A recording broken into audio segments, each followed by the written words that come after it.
Afinal de contas, o que quer dizer personalidade borderline? Ao que parece, é algo que fica a meio caminho entre a neurose e a psicose.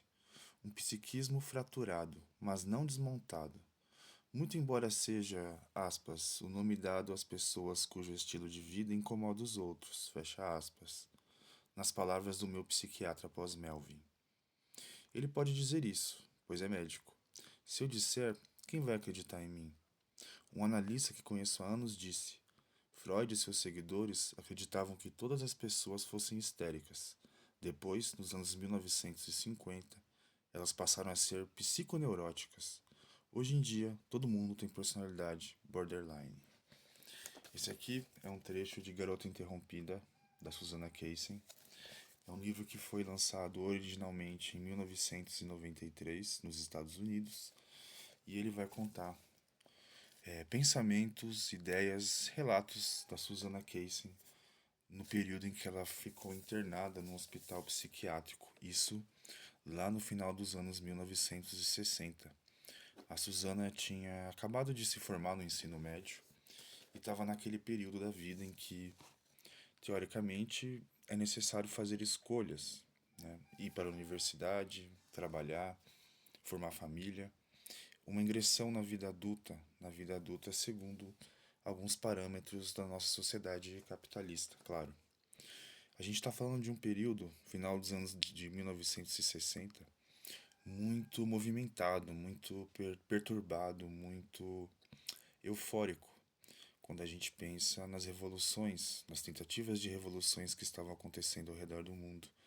Nos Estados Unidos haviam muitas marchas, haviam muitas manifestações políticas de reivindicação de liberdade por parte da juventude. Uma época onde se sonhava com um mundo sem guerras, um mundo menos opressor, um mundo menos nocivo para a humanidade e para os jovens. Claro, nesse período a gente tem grandes eventos que vão ilustrar tudo isso que eu estou tentando dizer, né? Mas a gente está falando de uma adolescente no final dos anos 60 que não quer, que não sabe o que quer fazer da vida, né? A Susanna Kaysen, ela foi a primeira aluna do colégio dela a não ingressar em uma universidade. A gente vê no relato da Susanna uma recusa, várias recusas do que é dito normal, né? Ela preserva a imagem dos pais dela no livro, mas a gente percebe que de alguma forma ela foi se distanciando dos ideais familiares, se distanciando da rotina familiar, o que é comum para um adolescente, para uma adolescente, mas ela claramente ela não atendia às expectativas de seus pais, né? Esse aqui é um traço, um pequeno traço, que é perceptível aqui no livro da Susana, né? De alguma forma, ela acaba tentando contra a própria vida, né?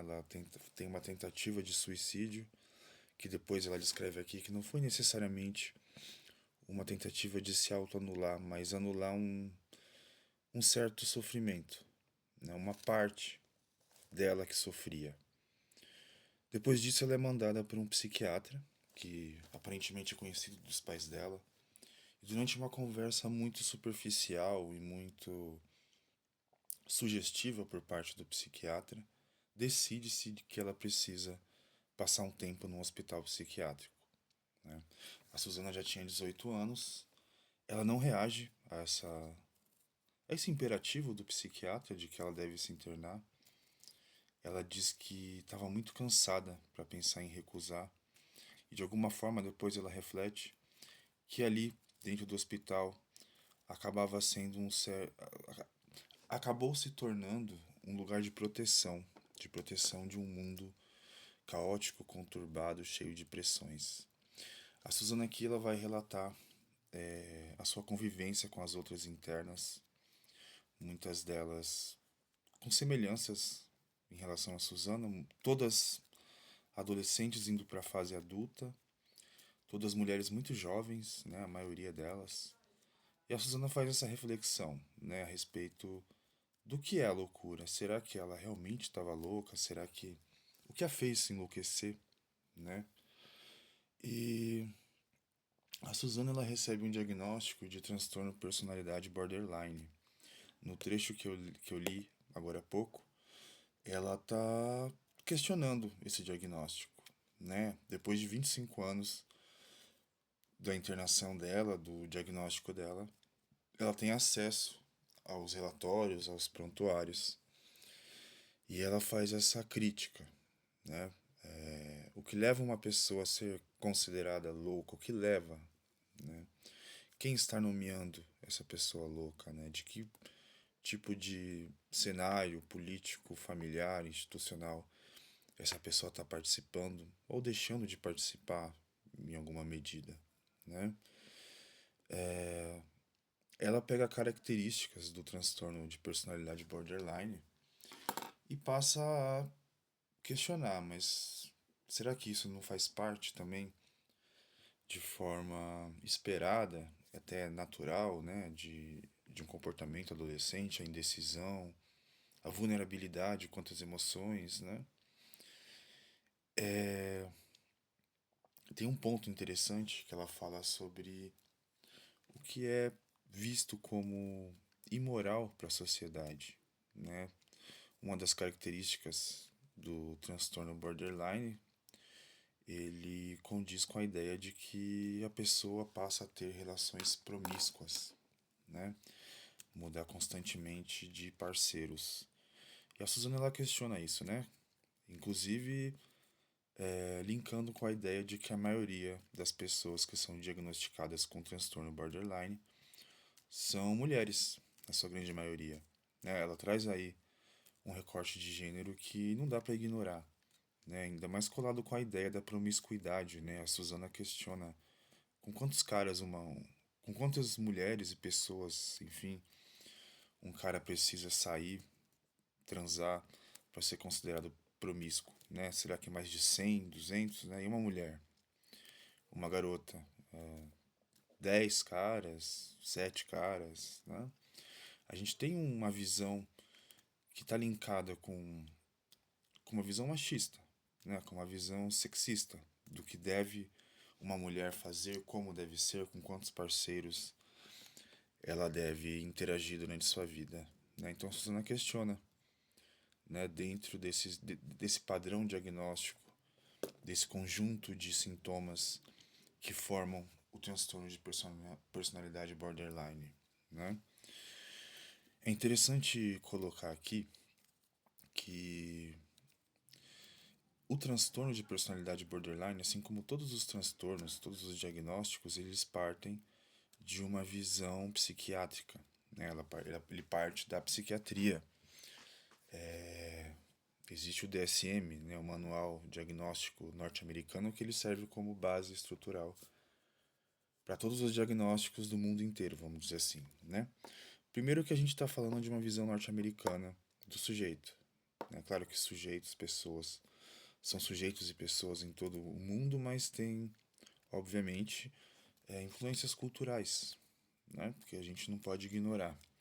A gente tem a instituição médica, né? A instituição psiquiátrica, que de alguma forma na história ela é o patinho feio da medicina e tenta sempre se provar enquanto ciência, né?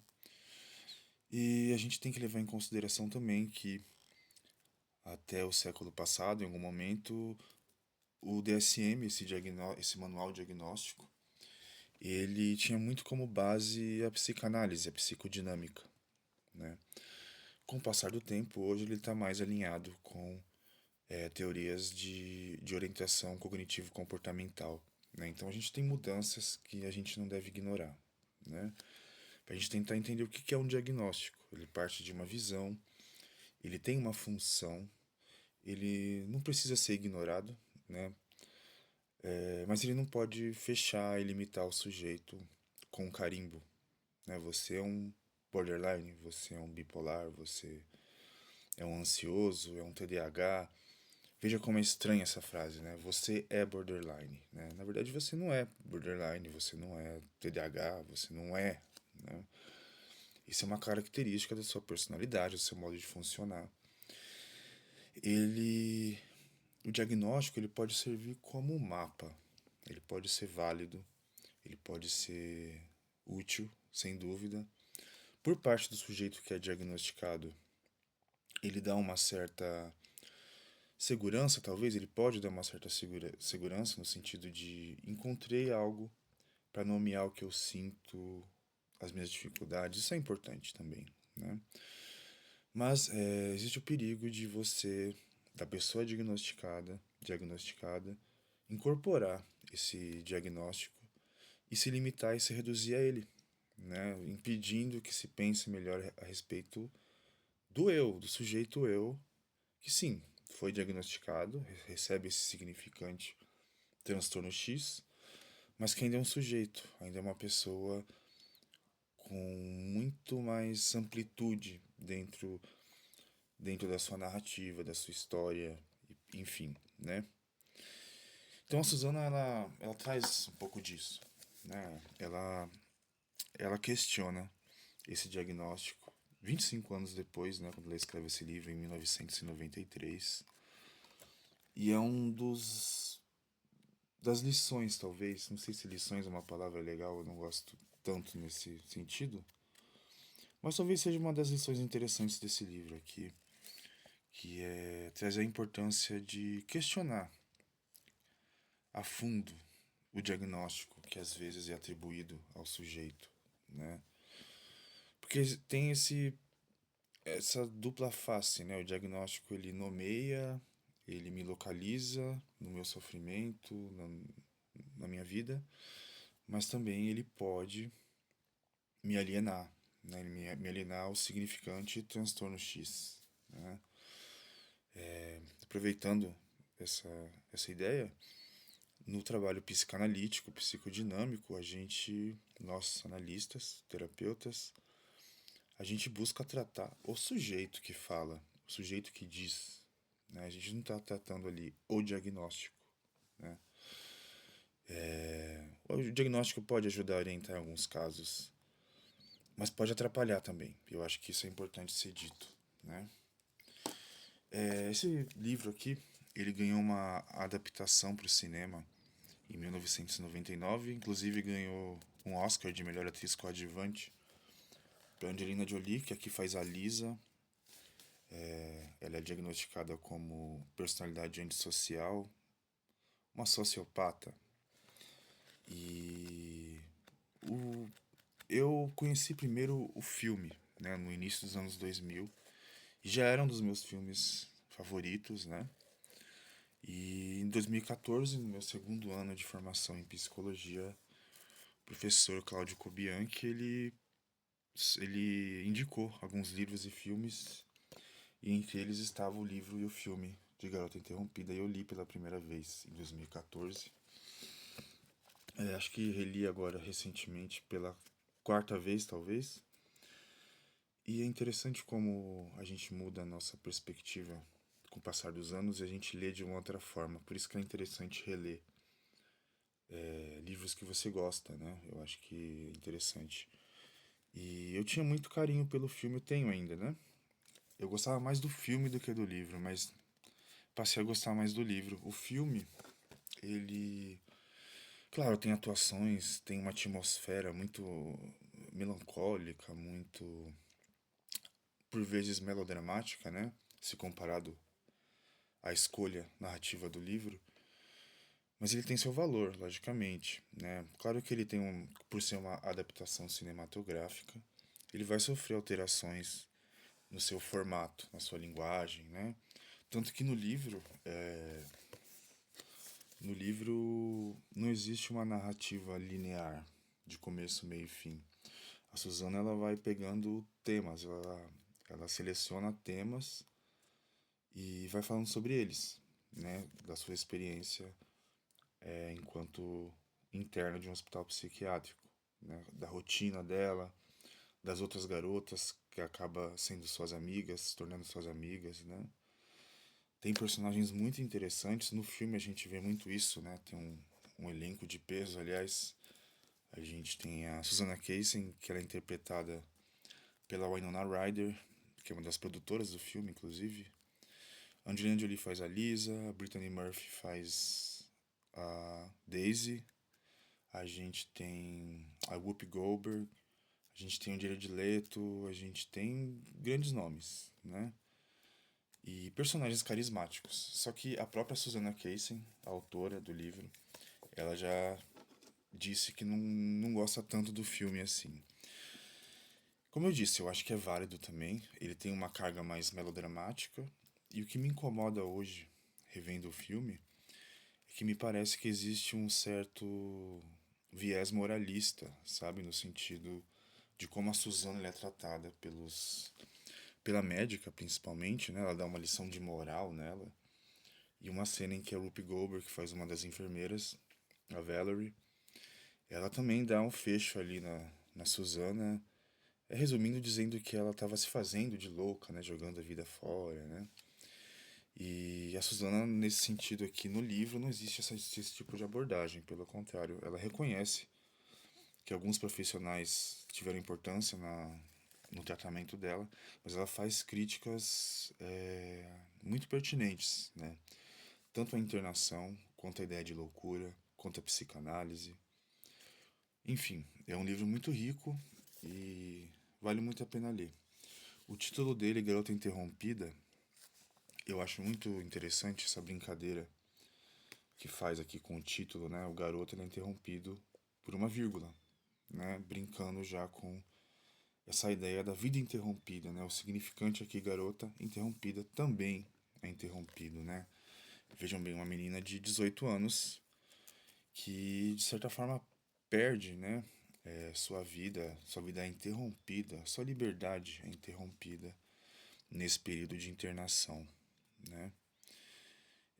Vale também dizer que a Suzana também tem consciência do quanto, de certa forma, ela tem algum privilégio, né? Porque o hospital onde ela tá é um hospital pago, né? Os pais dela arcam com essa despesa. As garotas que estão ali também vêm de uma classe mais privilegiada, mas nem por isso elas também não têm suas questões psíquicas de sofrimento, que se alinham muito, como eu disse, com a época em que a Suzana vivia, final dos anos 60. Toda a loucura relacionada à guerra, relacionada à contracultura, à libertação dos jovens, né? Inclusive a Suzana, em algum momento do livro aqui, ela se coloca um pouco no lugar do psiquiatra que otimizou, vamos dizer assim, sua internação, né? Ela diz, né? Imagine ele, um senhor, no lugar dele ali, de frente para mim, né? Para essa menina de saia curta, com espinhas na cara, um semblante blasé, né? Que passava um certo ar de ela está drogada. Ela diz, né? A reflexão dela. É claro que ele ia me internar, né? Fazia sentido para ele me internar aquele corpo transgressor em relação a uma cultura mais conservadora, né? Então esse aqui é só um pedacinho do que Garota Interrompida pode oferecer para quem quiser explorar essa leitura, que vale muito a pena. Quem já conhece o filme, vale a pena também. Vai ser uma outra experiência, né? Você vai reconhecer os personagens ali, mas é uma outra abordagem. São outras escolhas narrativas que são muito válidas. E eu quis trazer aqui especialmente porque estamos na semana da luta antimanicomial, né? Que acontece dia 18 de maio agora. Né? Pra gente pensar o que é internação, o que é loucura, o que nos torna loucos.